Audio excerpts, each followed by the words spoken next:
Queria convidar você para abrir a sua Bíblia, a primeira epístola de João, capítulo 5. Nós estamos concluindo esse estudo hoje, nesta carta.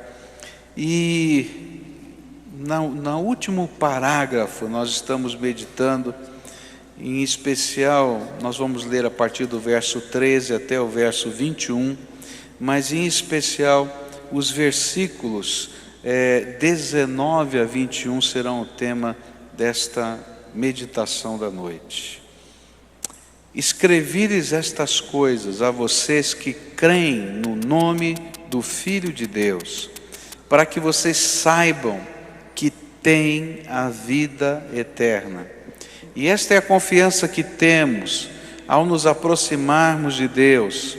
Se pedirmos alguma coisa de acordo com a vontade de Deus, Ele nos ouvirá.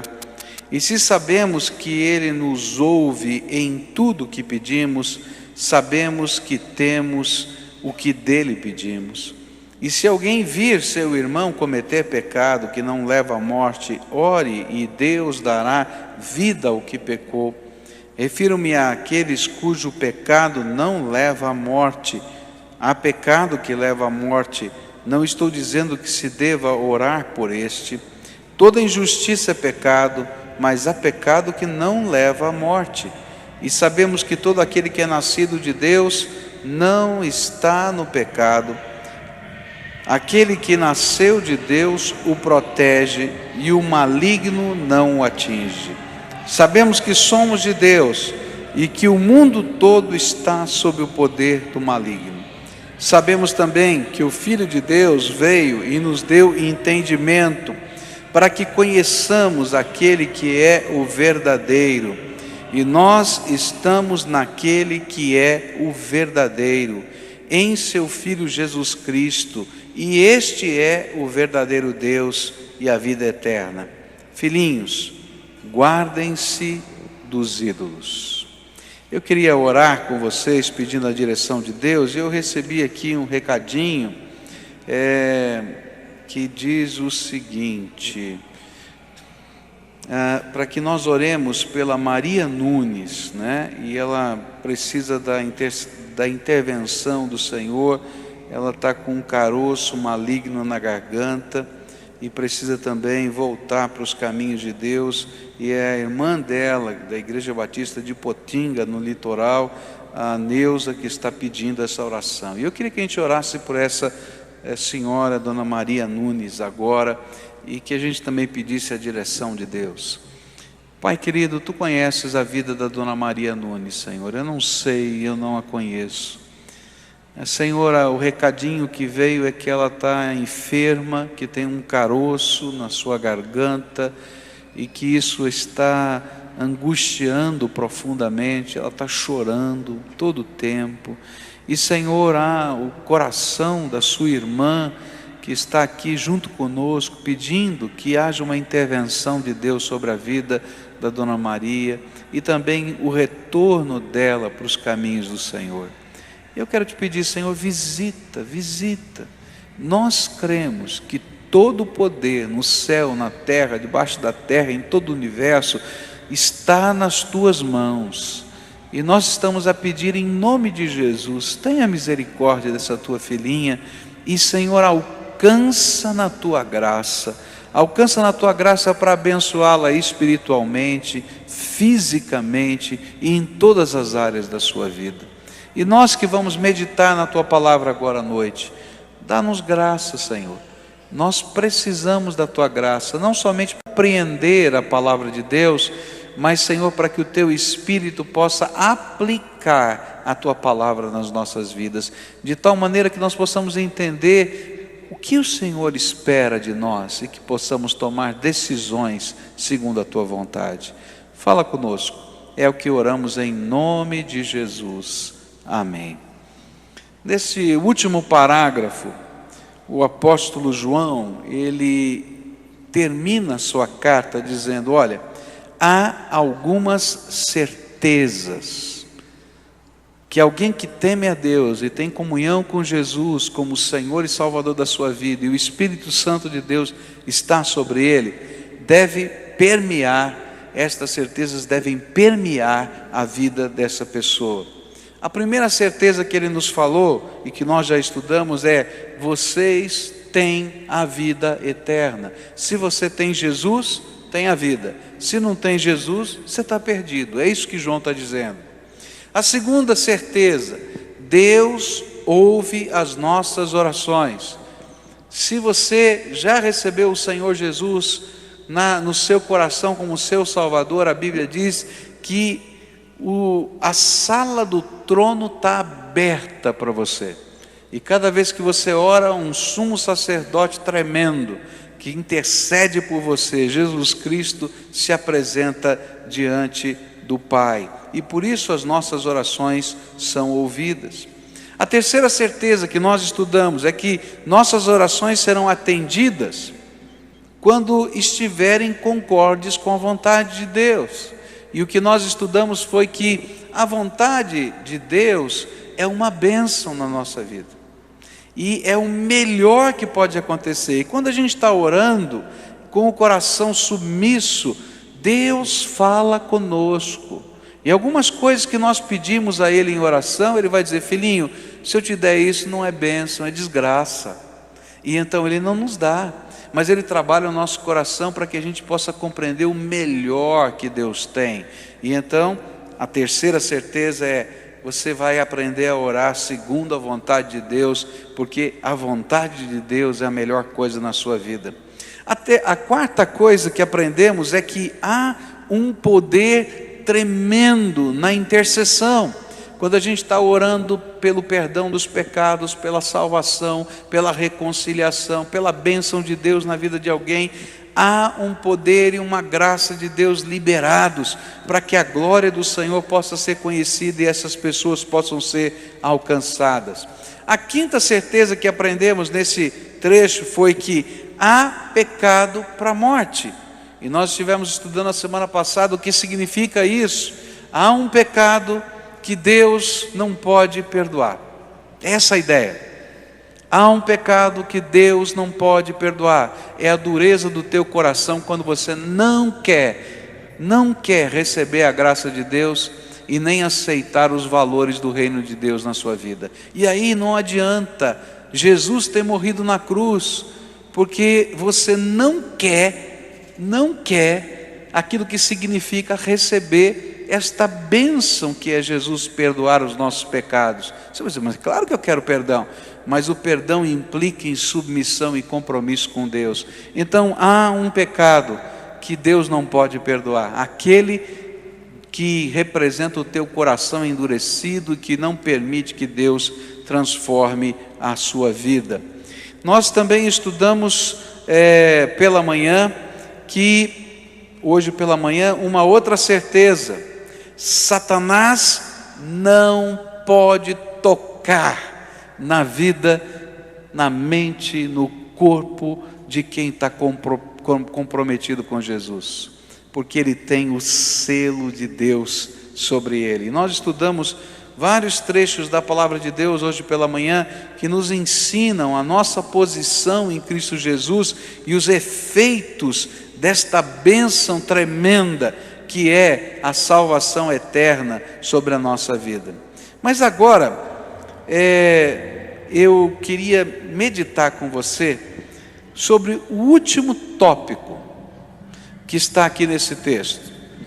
E esse último tópico, ele é uma certeza e ao mesmo tempo uma advertência. E eu coloquei na seguinte expressão, essa é uma maneira de entender o texto minha, que diz assim: idolatria nunca mais. Essa tem que ser uma certeza na vida do crente. Idolatria nunca mais. E é interessante como é que o texto vai sendo elaborado. A palavra de Deus vai nos dizer, e João começa dizendo: vocês conhecem a verdade.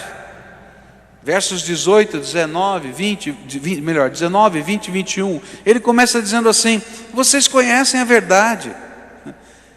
E se vocês conhecem a verdade, e aí talvez ele dissesse: será que tem alguém que não conhece a verdade? Ele diz assim: a verdade é Deus, e a verdade é o seu Filho, nosso Salvador. Então, se vocês conhecem a verdade, como é que vocês podem voltar para a idolatria?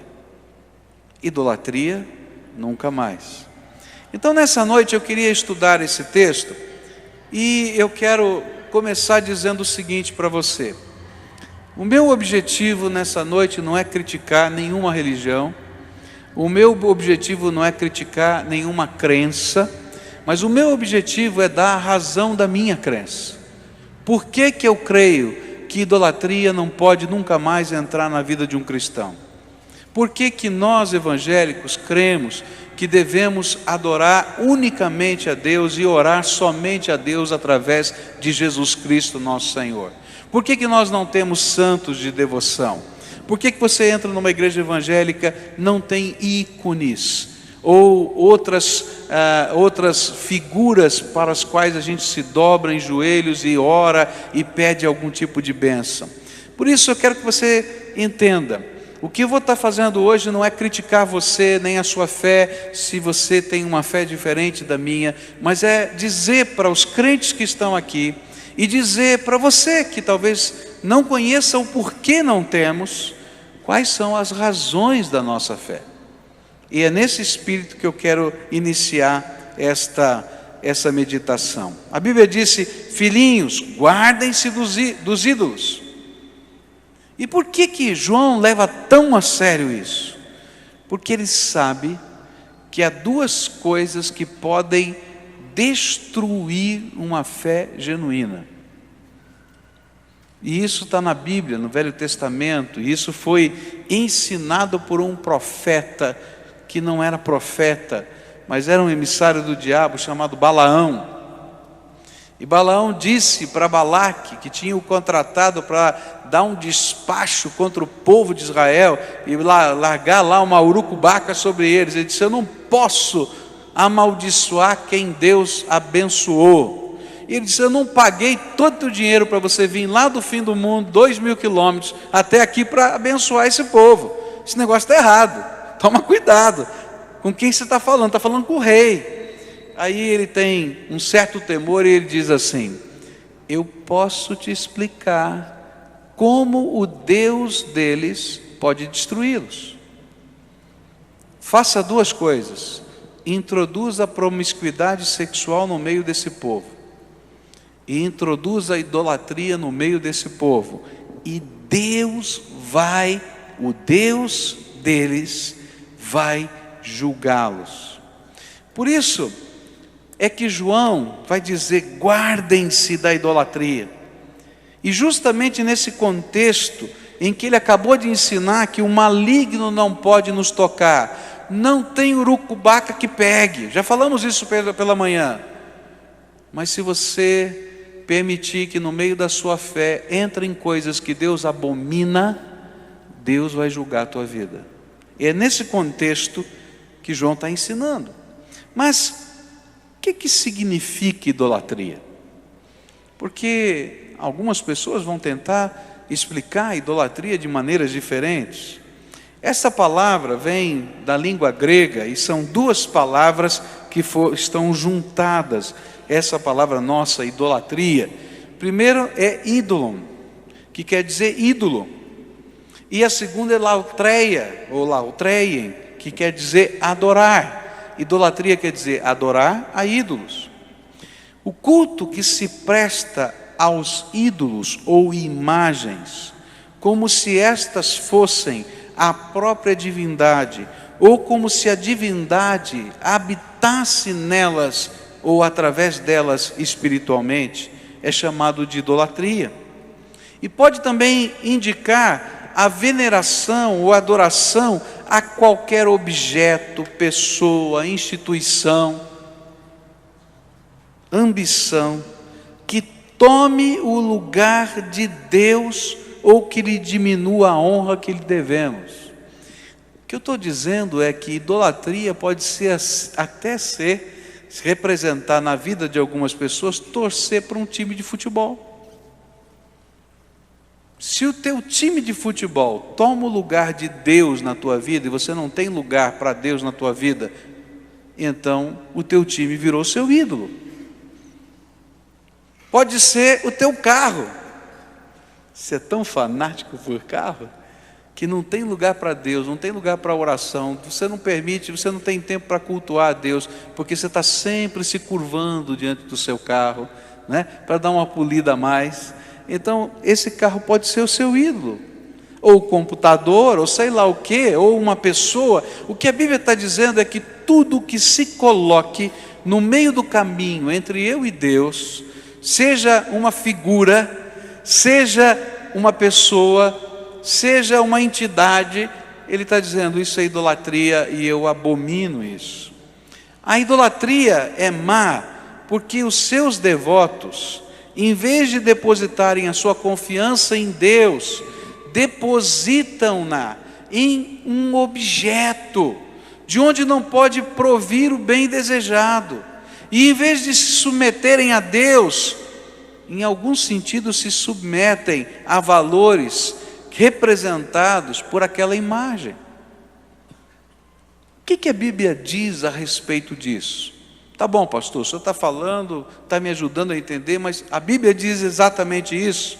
Então, vamos ler a palavra de Deus. O primeiro texto que eu queria ler com vocês é 1 Timóteo 2, versículos 5 e 6, onde a palavra de Deus vai dizer que é idolatria esse tipo de definição que apresentei aqui a vocês, porque ela se baseia numa mediação da criatura ao Criador, como um substituto de Jesus. E diz assim a Bíblia: pois há um só Deus, e um só mediador entre Deus e os homens, o homem Cristo Jesus, o qual se entregou a si mesmo como resgate por todos, e esse foi o testemunho dado em seu próprio tempo. Paulo está dizendo para a gente, olha, só tem um Deus, não tem outros, não existe outro. Satanás não é um Deus, é um anjo caído. Não há outro Deus, e só tem uma pessoa que pode ser interlocutora entre eu e Deus, Jesus Cristo, mais ninguém, absolutamente ninguém. E esta mediação começou a ser entendida no meio cristão, especialmente na Igreja Católica Romana, de uma maneira diferente quando os santos de devoção começaram a ser aplicados ou introduzidos na esfera do cristianismo. E ainda que alguns afirmem que a idolatria, que eu vou chamar de idolatria, ou adoração, ou veneração dos santos, era apoiada pelos chamados pais da igreja, nos primórdios da igreja, nós podemos perceber na história da própria igreja, que a igreja primitiva até o ano 300 depois de Cristo, combateu violentamente qualquer tipo de prática que representasse oração a outra pessoa a não ser a Deus em nome de Jesus. E quando a gente olha a história dos dogmas, a gente vai aprender o seguinte: somente no ano 431 depois de Cristo, cerca de 400 anos depois que o Senhor Jesus esteve aqui na terra e que a igreja do Senhor foi fundada, é que a oração a Maria, o culto a Maria, começou a surgir no meio de algumas igrejas cristãs.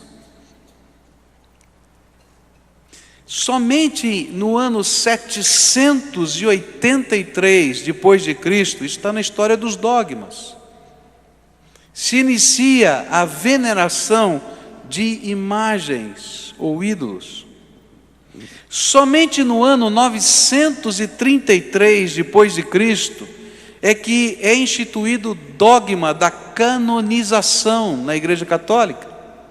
E o dogma da canonização não representa que a pessoa era uma pessoa especial ou santa, ainda que tivesse um aspecto assim, mas podia ser qualquer herói de uma guerra religiosa que era reconhecido e valorizado e honrado através da canonização.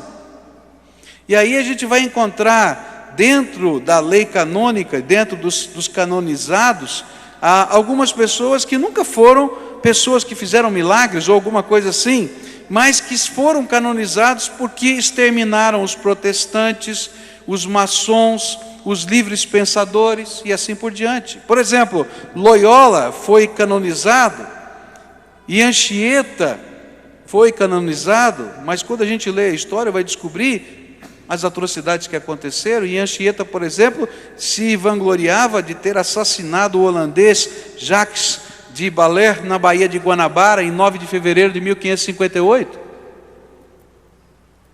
Nos anos 1854 a 1950, eles conseguiram, depois de 18 séculos de resistência, impor os dogmas sobre Maria, o da Imaculada e nascida sem mancha do pecado original, e em 1950 o da Assunção de Maria. Esses são dogmas que foram votados agora, século XIX, século XX. Mas a Bíblia confirma que a adoração deve ser dada somente a Deus, e qualquer pessoa ou ser que a busque deve ser rejeitado. Mateus 4, verso 10 diz assim: Jesus lhe disse: retire-te, Satanás, pois está escrito: adore o Senhor, o seu Deus, e só a Ele preste culto. Mateus 4,10, palavras do Senhor Jesus. E essa era uma realidade tão clara, mas tão clara para os apóstolos, quando após um milagre, o povo desejou adorar dois dos apóstolos, cheios de temor, esses homens rasgaram as suas vestes diante da multidão e choraram, porque entendiam que a adoração só se dá a Deus. Atos 14, versículos 13, 14 e 15 diz assim: o sacerdote de Zeus, cujo templo ficava diante da cidade, trouxe bois, coroas de flores à porta da cidade, porque ele e a multidão queriam oferecer-lhes sacrifícios a Paulo e Barnabé. Ouvindo isso, os apóstolos Barnabé e Paulo rasgaram as roupas e correram para o meio da multidão gritando: homens, por que vocês estão fazendo isso? Nós também somos humanos como vocês, estamos trazendo boas novas para vocês, dizendo-lhes que se afastem destas coisas vãs e se voltem para o Deus vivo, que fez os céus, a terra, o mar e tudo que neles há. Os próprios apóstolos, quando se viram pessoas querendo fazer oferendas para ele, dobrar os joelhos, fazer oração aos pés deles, rasgaram a roupa e disseram: por favor, a gente é de carne e osso, e nós precisamos da mesma salvação que vocês precisam, nós somos apenas mensageiros do Evangelho. Adorem só a Deus.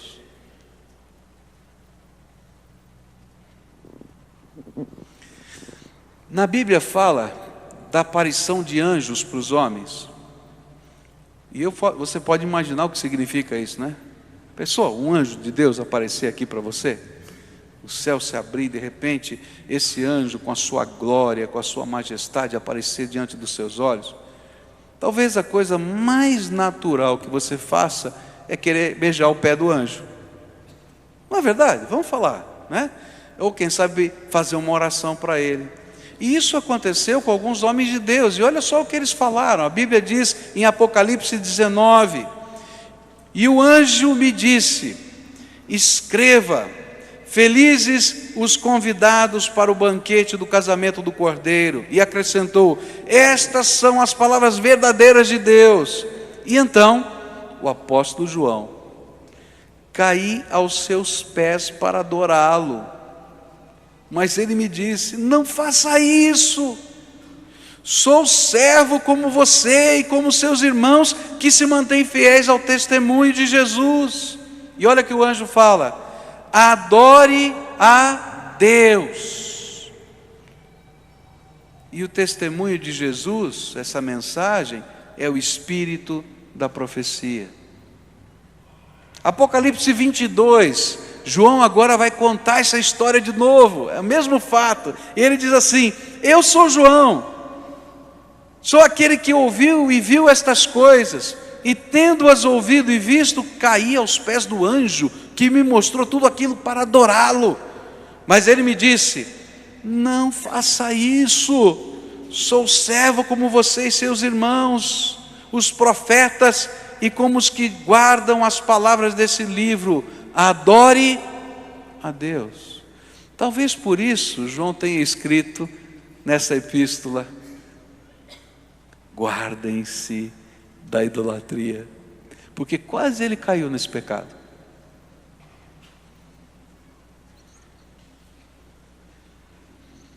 Adoração é algo, prestar culto, adorar, venerar, louvar, é algo que devemos prestar, segundo a Bíblia, exclusivamente a Deus. E quando nós colocamos algo ou alguém como alvo da nossa veneração, da nossa adoração, do nosso culto, não somente entristecemos o Senhor, como nos tornamos condenáveis por Ele. E é por isso que na lista dos que não podem entrar no céu, se encontram os idólatras. Isso é forte, gente. O livro do Apocalipse, capítulo 21, tem uma lista de pessoas que não vão entrar no céu. E diz assim: disse-me ainda, está feito, eu sou o alfa e o ômega, o princípio e o fim. A quem tiver sede darei de beber gratuitamente da fonte da água da vida. O vencedor herdará tudo isto, e eu serei seu Deus, e ele será meu filho. Mas os covardes, ele está falando que ele que estava com medo de tomar uma decisão lá de Jesus, e nunca vai tomar porque ele tem medo. Os incrédulos, os que têm o coração empedernido, os depravados, os assassinos, os que cometem imoralidade sexual, os que praticam a feitiçaria, os idólatras e todos os mentirosos. O lugar deles será no lago de fogo que arde com enxofre, e esta é a segunda morte. É tremendo isso, é forte. Mas algumas pessoas dizem assim: não, pastor, você não está entendendo bem. Existe uma grande diferença entre adorar e venerar. Adorar é uma coisa e venerar é outra. Aí eu pergunto: explica bem que eu não estou entendendo. Diz: não, veja bem, adorar é você adorar, tá? E venerar é você colocar em destaque, em honra, mas não quer dizer adorar. Tá bom. Então, o que a Bíblia ensina? E algumas pessoas que fazem essa diferenciação admitem que é possível prestar culto aos santos, aos anjos, como intercessores a nosso favor diante de Jesus e de Deus. E aí a gente não entende nada, o que é adorar e o que é venerar, porque é tudo misturado, não entendi nada. E esta é uma discussão que percorre séculos da igreja cristã, que se dividiu por causa desse tema, muito antes da reforma. No ano 842, nasceu no meio da igreja cristã um movimento, você vai procurar na sua enciclopédia, lá na sua casa, você vai achar, movimento iconoclasta. Um movimento dentro da igreja cristã, dentro da igreja católica romana, em que em alguns lugares do mundo, algumas pessoas começaram a construir ídolos. E os líderes da época disseram: não dá, gente, nós temos que fugir da idolatria. E se eles não estão entendendo por bem, nós vamos lá e vamos quebrar todos os ídolos. E durante 2 séculos, todos os ídolos que tinham surgido foram destruídos pela própria igreja. Mas aí houve uma mudança política, entrou um outro papa e foi revogado, não é, o dogma da quebra dos ídolos. Eu não estou falando nada que não esteja numa enciclopédia. Entra aí no Google e procura movimento iconoclasta. Você vai encontrar o que eu estou falando. Então a gente precisa entender o que Deus via como adoração. Para saber se isso é idolatria ou não é idolatria, se isso é veneração ou não é veneração, eu tenho que olhar na Bíblia e descobrir o que Deus entende como adoração de ídolos. Você concorda? Então a gente vai lá para Êxodo capítulo 20, nos mandamentos de Deus. E olha só o que diz a palavra de Deus: E Deus falou todas essas palavras: eu sou o Senhor, o teu Deus, que te tirou do Egito, da terra da escravidão. Não terás outros deuses além de mim. Não farás para ti nenhum ídolo, nenhuma imagem de qualquer coisa no céu, na terra ou nas águas debaixo da terra. Não te prostrarás diante deles, nem lhes prestarás culto, porque eu, o Senhor, o teu Deus, sou Deus zeloso, que castiga os filhos pelos pecados de seus pais, até a terceira e quarta geração daqueles que me desprezam. Mas trato com bondade até 1000 gerações aos que me amam e obedecem aos meus mandamentos. Deus está dizendo, aqui é a palavra de Deus, através do seu profeta Moisés, ele está dizendo: adorar ídolos é ajoelhar-se diante deles para fazer oração. Está aqui na Bíblia.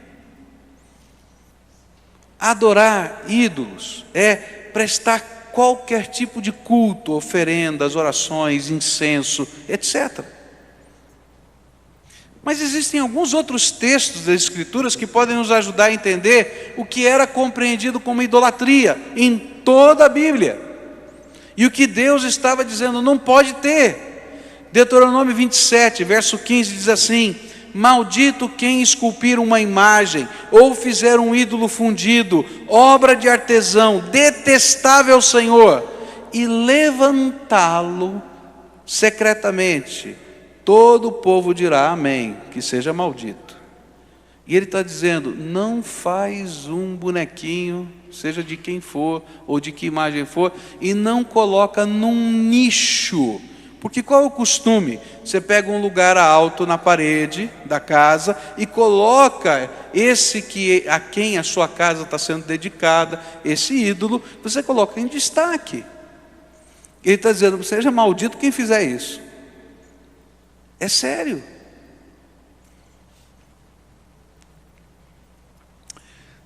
A Bíblia vai dizer que Deus detesta que nos santuários sejam colocados ídolos, imagens. E diz assim a palavra do Senhor: o Senhor, o Rei, o Salvador de Israel, o Deus Todo-Poderoso diz: eu sou o primeiro e o último. Isso aqui é Isaías 44, tá? Eu sou o primeiro e o último, além de mim não há outro Deus. Haverá outro que seja igual a mim? Pois que venha a minha presença e apresente as suas razões e prove que está dizendo a verdade. Quem anunciou tudo o que ia acontecer? Já houve alguém que desde o princípio sempre pudesse contar as coisas do futuro? Meu povo, não tenha medo, nem fique apavorado. Não é verdade que desde o princípio eu sempre anunciei a vocês o que ia acontecer? Vocês são minhas testemunhas de que isso é verdade. Será que há outro Deus além de mim? Não, não existe outro protetor. Eu não conheço nenhum. E é interessante Deus usar essa expressão protetor. Porque às vezes, não, realmente não tem Deus, mas tem alguém que pode me proteger. Ele diz, não, não tem, só tem eu sou o teu Deus. E aí o verso 9 diz assim: os que fazem imagens não prestam. Olha como é forte. E os seus deuses, que eles tanto amam, não valem nada. Isso não é palavra minha, está nas Escrituras Sagradas. Os que adoram imagens são tolos e cegos, e por isso serão humilhados. É uma grande tolice fazer uma imagem para ser adorada como se fosse um Deus. Todos os que a adorarem serão humilhados. Os que fazem ídolos são apenas seres humanos, nada mais. Que eles se reúnam e se apresentem no tribunal, e ali ficarão apavorados e serão humilhados. Ele está dizendo que eles se reúnam e se apresentem no meu tribunal, o tribunal de Deus, no juízo de Deus. E quando eles aparecerem lá, vão ficar humilhados e apavorados. É isso que a Bíblia está dizendo. Agora ele começa a fazer uma ironia da idolatria. E diz assim no verso 12: O ferreiro pega um pedaço de metal, coloca nas brasas, e depois com toda a força vai batendo nele com o martelo até formar a imagem. E ele trabalha tanto que não come, nem bebe, e acaba perdendo as forças. O escultor mede um pedaço de madeira e com um giz desenha nele a figura do ídolo. E depois, com as suas ferramentas, ele faz uma estátua com a forma de um belo ser humano para ser colocado num templo.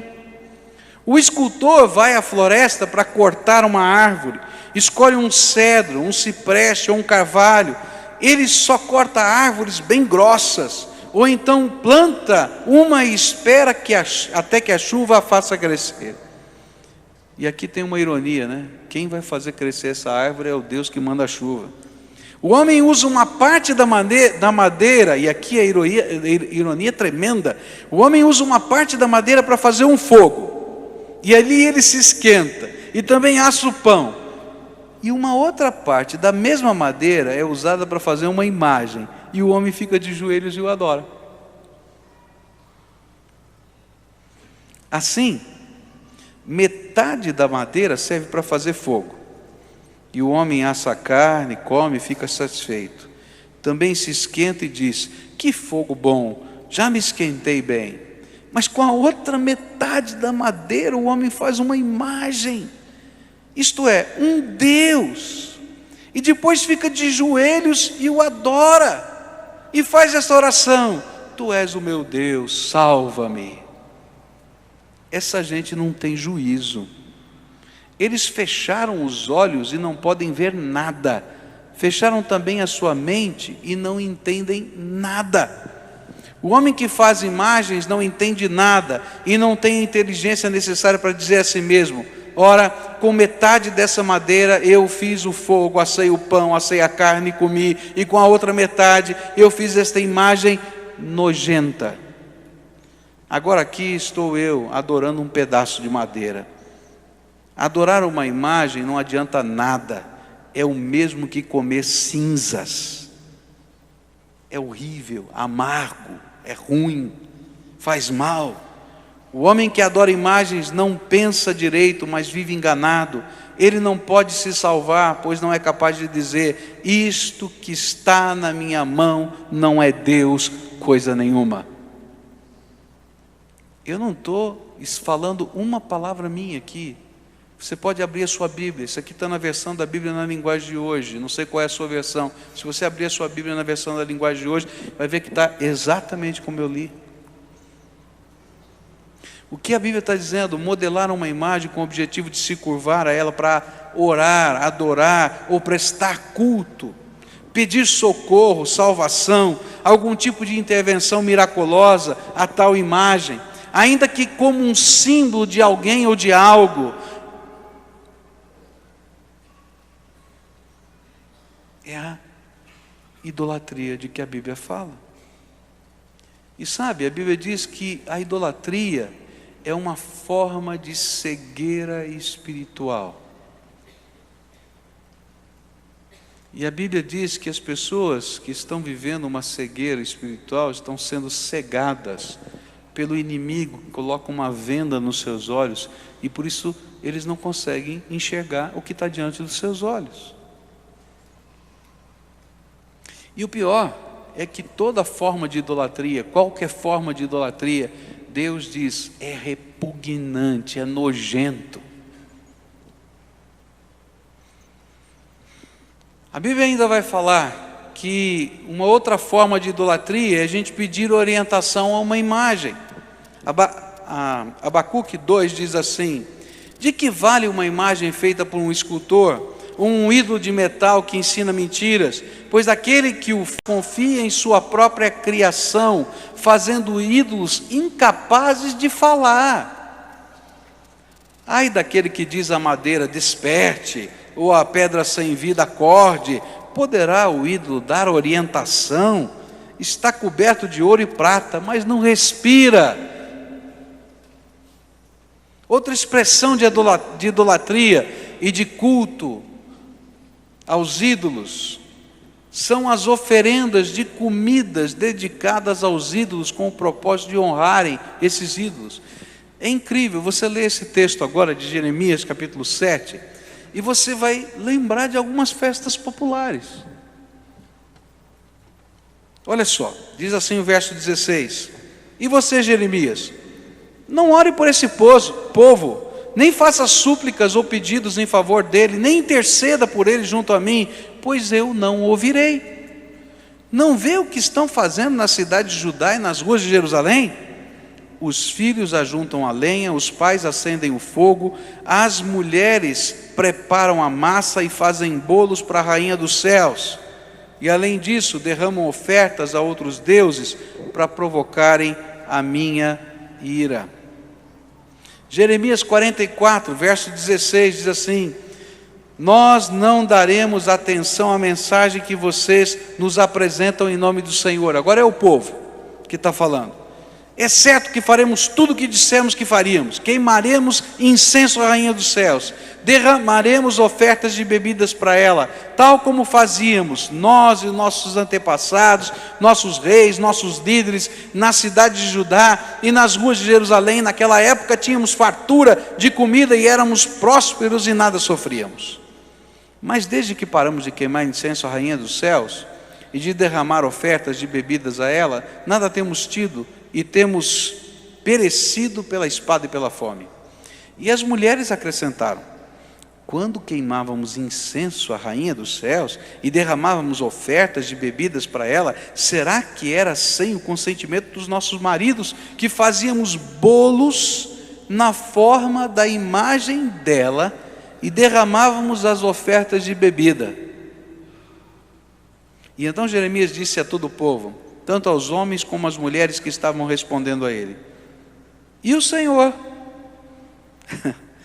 Não se lembra ele do incenso queimado na cidade de Judá e nas ruas de Jerusalém por vocês, por seus antepassados, seus reis e seus líderes e pelo povo da terra? Será que ele não pensa nisso? Quando o Senhor não pôde mais suportar as impiedades e as práticas repugnantes de vocês, a terra de vocês ficou devastada e desolada, e tornou-se objeto de maldição, e ficou desabitada, como se vê no dia de hoje. Foi porque vocês queimaram incenso e pecaram contra o Senhor, e não obedeceram a sua palavra, nem seguiram a sua lei, os seus decretos, os seus testemunhos, que esta desgraça caiu sobre vocês, como se vê no dia de hoje. E aí é interessante esse texto. Que coisa tremenda é a cegueira espiritual. A cegueira espiritual funcionava assim naquele povo. Está vendo? As coisas não vão bem porque a gente não fez um bolinho com o formato da rainha dos céus, e a gente não fez a festa dela, e não derramou a bebida sobre aquele bolo. E aí o profeta diz assim: não, as coisas não vão bem porque todo o tempo vocês fizeram essas coisas e achando que isso é que lhes dava prosperidade, mas não lhes dá prosperidade. A única pessoa que pode abençoar a tua vida é o Deus Todo-Poderoso.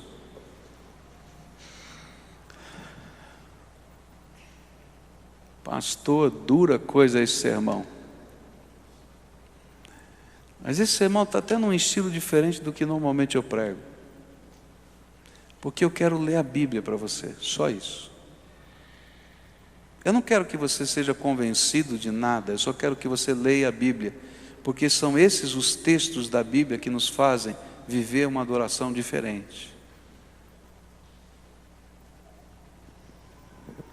A palavra de Deus vai continuar a falar sobre esse assunto. Isaías 40, verso 18 diz assim: com quem vocês compararão a Deus? Como poderão representá-lo? Com uma imagem que o artesão funde e que o ourives cobre de ouro e prata, a qual modela correntes de prata? Ou com o ídolo do pobre, que pode apenas escolher um bom pedaço de madeira e procurar um marceneiro para fazer uma imagem que não caia da parede? A Bíblia no Velho Testamento é tremendamente irônica com a idolatria. Não sou eu, é a Bíblia. Mas por que Deus condena as práticas da idolatria? Porque o culto feito às imagens provoca ciúmes a Deus. Deus deixa de ser adorado, gente, cultuado. O Pai Todo-Poderoso, seu Filho Jesus, é trocado por alguém. É isso que a Bíblia está ensinando. E aí, vários trechos da Bíblia vão ensinar sobre isso. Ezequiel capítulo 8 vai falar sobre isso. Oséias capítulo 4 vai falar sobre isso. Eu não tenho tempo para ler todos esses textos. Deus tem ciúmes dos seus filhos e Ele não quer ser trocado por nada nem ninguém. Toda forma de idolatria, e aqui é uma das coisas que irrita muita gente, mas não sou eu que estou falando, é a Bíblia que está falando. Porque por trás da idolatria existe uma inteligência semeando essa cegueira.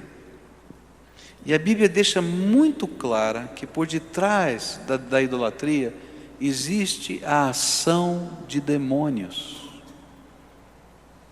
que pretendem desviar o foco da adoração, oração, honra, glória e até veneração do único Deus e do seu suficiente mediador e salvador, que é Jesus Cristo.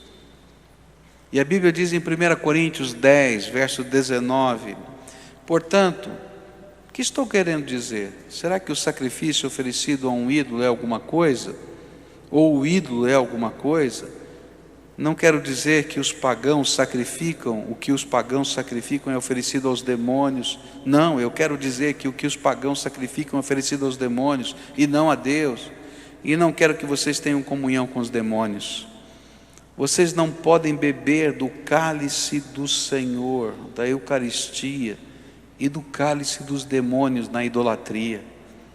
Não podem participar da mesa do Senhor e da mesa dos demônios. Porventura provocaremos o ciúme do Senhor? Somos por acaso mais fortes do que Ele? Por isso, irmãos, diz 1 Coríntios 10, verso 14: fujam da idolatria. E queridos, eu teria aqui mais uma dezena de textos diferentes, mas o meu tempo terminou. E quando eu olho para todos esses textos, eu vejo assim uma doutrina bíblica incontestável e um referencial histórico incontestável. Não creia em mim, faça uma pesquisa. Primeiro, leia a história dos dogmas todos.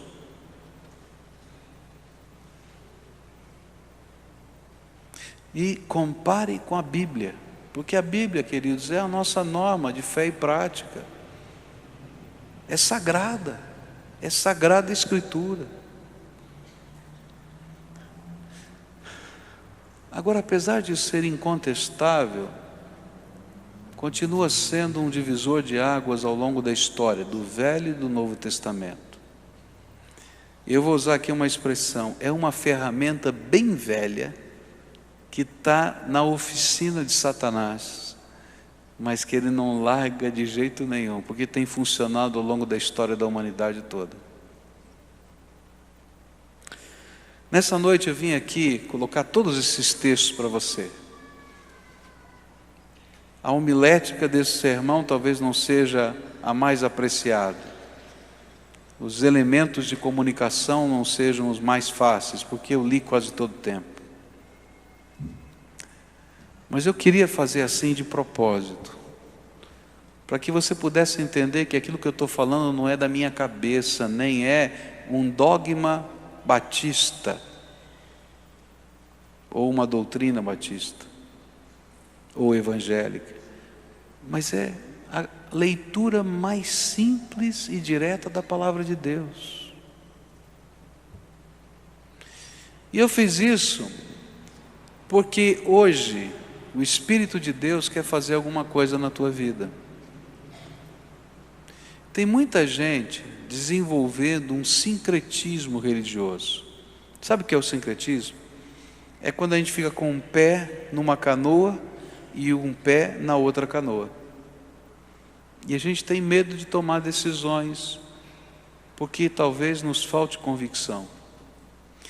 Mas a Bíblia está dizendo que não dá para ficar com um pé na adoração a Jesus, genuína e verdadeira, e um pé na adoração de qualquer ícone, de qualquer ídolo, de qualquer imagem de escultura, ou até coisas que nós valorizamos mais do que aquilo que é o valor de Deus na nossa vida.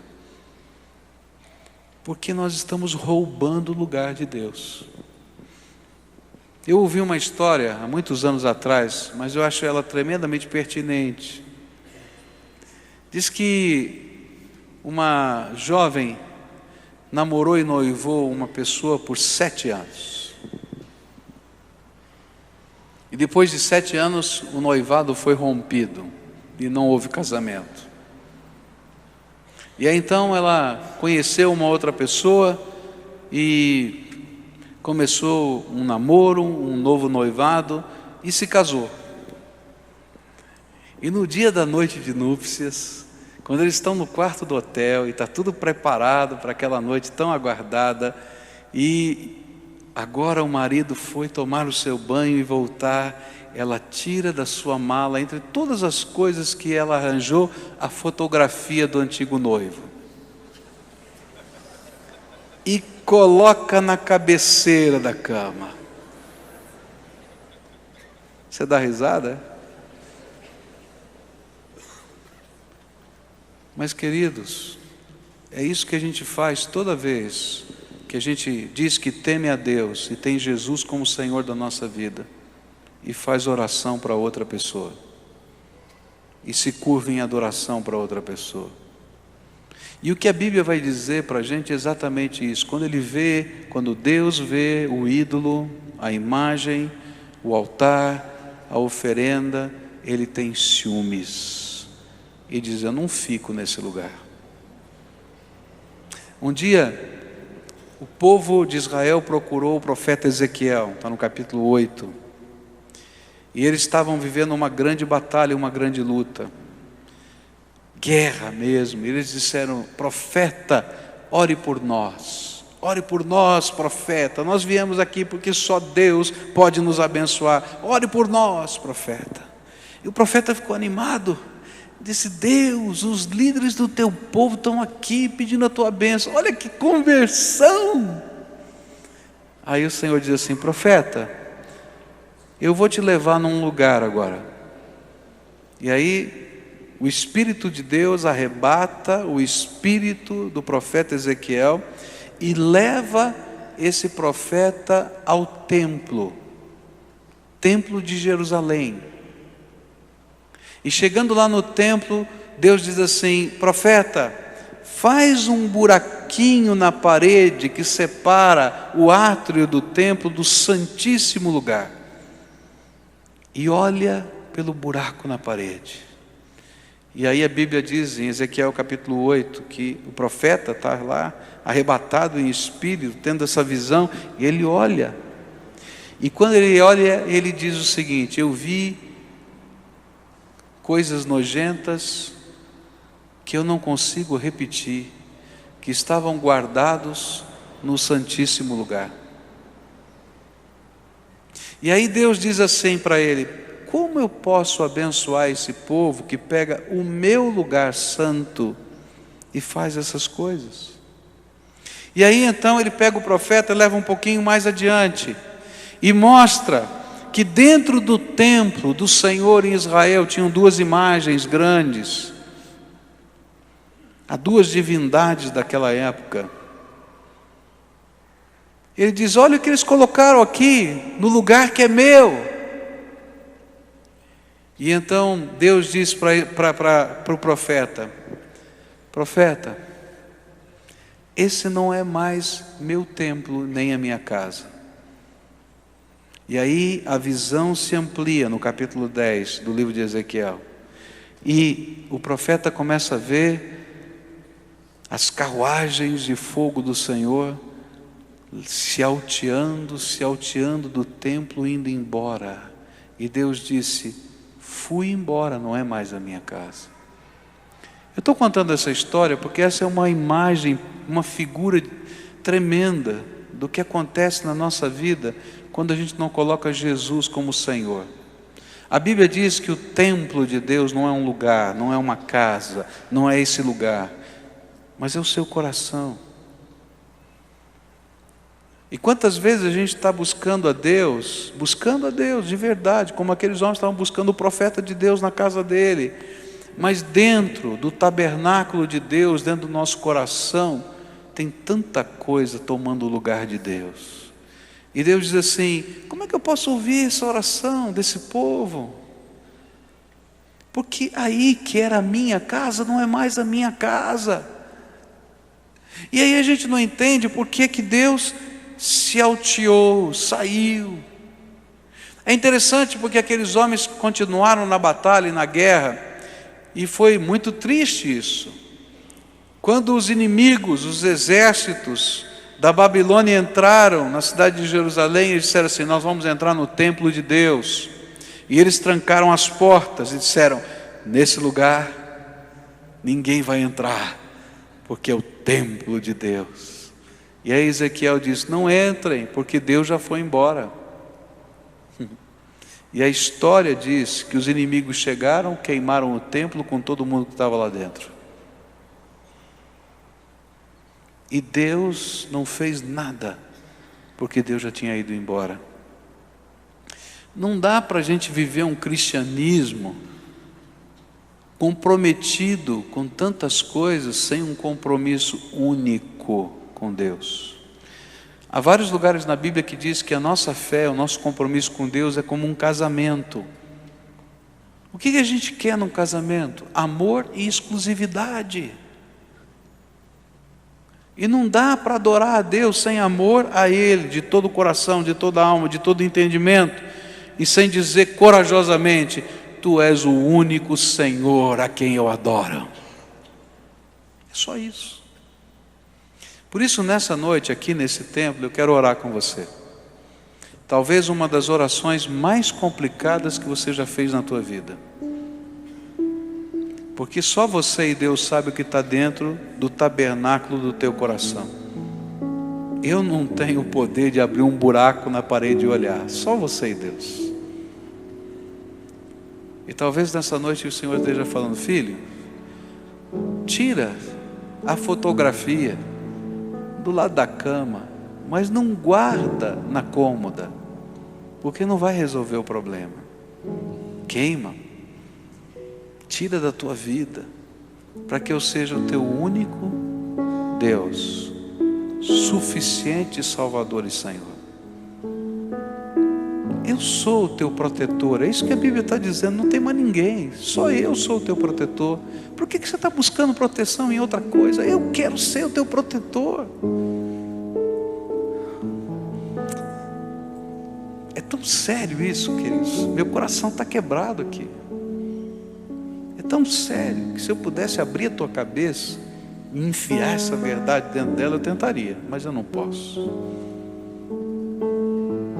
Porque tem tanta gente boa, tanta gente sincera, tem tanta gente fiel até aos valores que abraça, mas que está perdida e que Deus não pode abençoar. Então nessa noite eu queria orar por você, uma oração difícil de fazer. Eu vou chamar de oração de renúncia. Renúncia, onde você dizer: estou abrindo mão de qualquer pacto, de qualquer vínculo, de qualquer compromisso, de qualquer veneração, de qualquer adoração que não seja Jesus, o Filho do Deus vivo. E através dele é o Deus Todo-Poderoso, porque só Jesus é o mediador entre Deus e os homens. Vai ter muita gente que vai chamar você de louco, especialmente quando dos nichos da vida, e quem sabe até da casa, você tirar de lá algumas imagens que não podem ficar. Mas o que importa é que o teu Deus vai olhar para você e vai dizer: eu sou o teu Deus, o teu protetor e a bênção da tua vida. Eu queria convidar hoje, pela fé, você a fazer um pacto com Jesus como o único Senhor da tua vida, o único mediador entre Deus e os homens, o único caminho que leva para o céu, porque foi Ele a única pessoa que morreu na cruz por você, mais ninguém. Foi Ele a única pessoa que desceu ao Hades por você e arrancou das mãos de Satanás as chaves da morte e do inferno. Ele foi o único que ressuscitou dentre os mortos, para que todo aquele que nele crê não pereça, mas tenha a vida eterna. Ele é o único citado na Escritura como Salvador.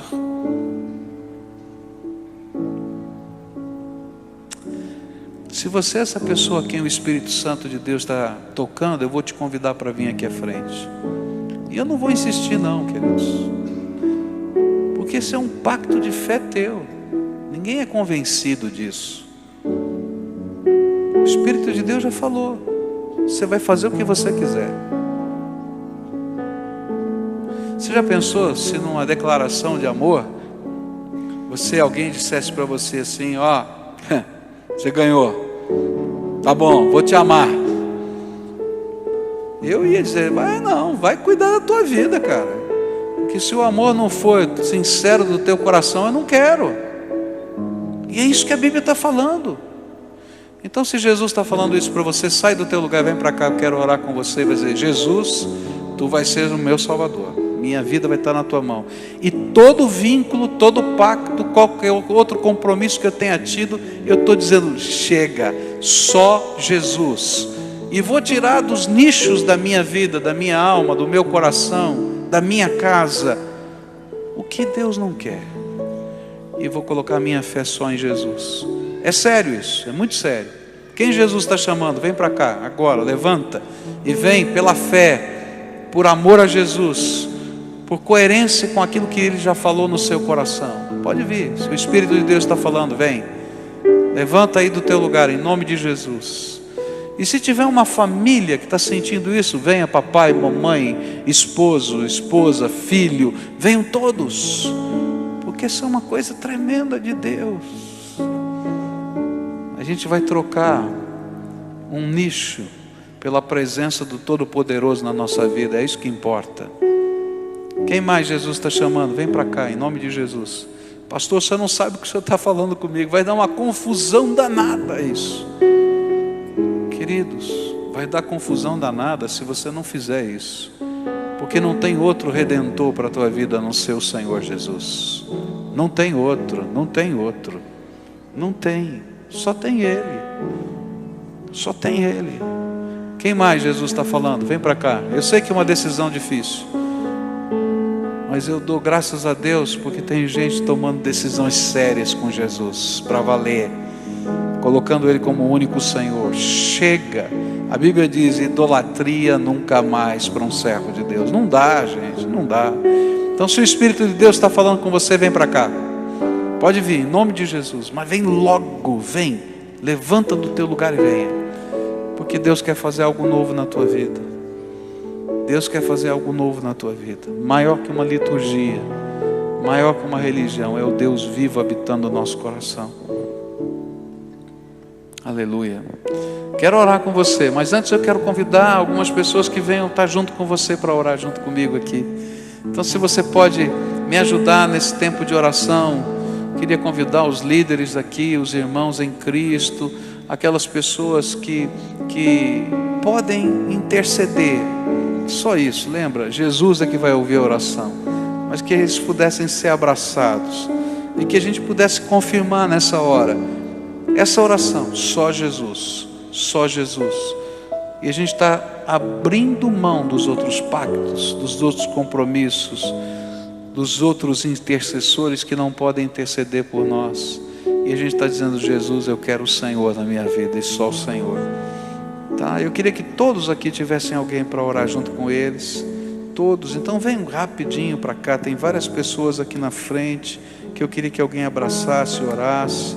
Venha uma mulher, abrace uma mulher, um homem abraça um homem, para a gente poder ter essa alegria de orar um pelo outro, né?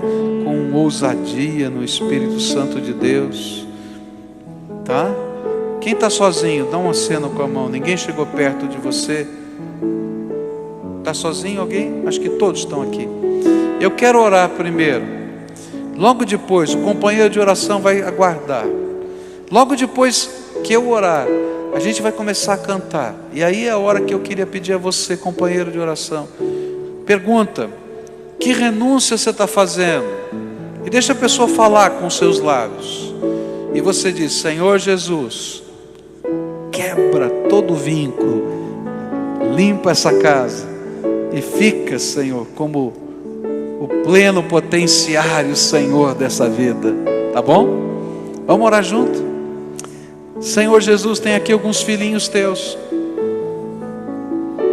amados do Senhor, aos quais o teu Espírito tem falado.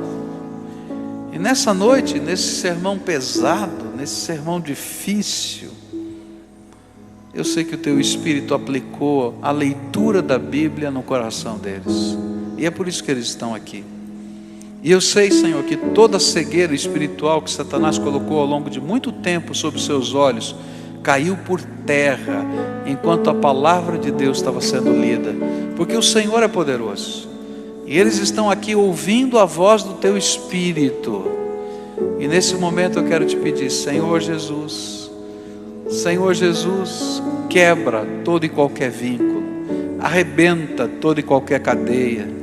Entra com o teu poder e a tua graça, e com o teu sangue, Jesus, lava, purifica, limpa, de tal maneira que essa casa, esse coração, esse tabernáculo, esse templo da alma seja exclusivo do Senhor. Porque eles estão te convidando para o Senhor entrar, para o Senhor tomar posse, para o Senhor dirigir a vida. E eles estão dizendo: só o Senhor, mais ninguém. Só o Senhor e mais ninguém. E eles estão dizendo: Senhor, obrigado porque o Senhor me amou tanto. E obrigado porque o teu amor me conquistou. E por amor ao Senhor agora eu me coloco aos teus pés. Ó Pai, cumpre a tua palavra e faz destas casas, destes lares, desses corações, a habitação poderosa do Senhor Jesus por toda a eternidade. E que eles sejam testemunhas vivas de que o Senhor e só o Senhor é Deus e mais ninguém. E que a adoração seja a adoração que vem do teu Espírito, que ensina o Espírito deles a glorificar o Pai, o Filho e o Espírito Santo. Bendito seja o teu nome. Amém, Senhor, amém. Fica de pé, querido. Recebe o abraço do teu intercessor. Toda a igreja de pé. Dá a mão para quem está perto de você e adora o Senhor. Enquanto eles oram, ore por ele. Pergunta: qual é a tua renúncia? Confirma isso e abençoa em nome do Senhor.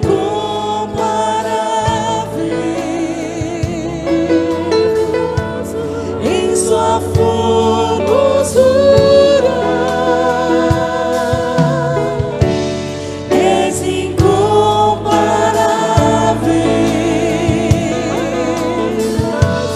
Em sua majestade não há outro Deus, só o Senhor. Não há outro Deus.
erguer o nome do Senhor Jesus nessa noite. Só Ele é Deus. Não há no céu, não há outro Deus como o Senhor. Não há no céu, não há na terra Deus como o Senhor.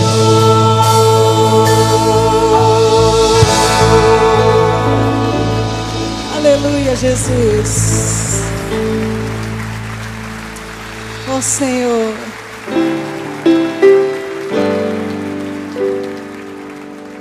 somente a Deus assim eu dirijo meu louvor, toda minha fé ao único meus joelhos dobrarei, tudo me darei, somente só a Ele eu dirijo meu louvor.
te abençoe e te dê uma semana abençoada.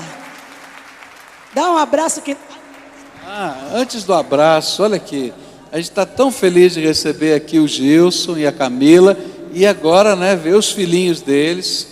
O Gilson foi seminarista aqui na nossa igreja, e hoje está pastoreando nos Estados Unidos. A Camila, filha do pastor Nassif, e que também mudaram para os Estados Unidos e se casaram aqui no Brasil, mudaram para os Estados Unidos, e essa família linda. Sejam bem-vindos, que alegria revê-los, tá? Dá um abração a quem está perto de você, né? E uma boa semana com a graça e a paz do Senhor Jesus.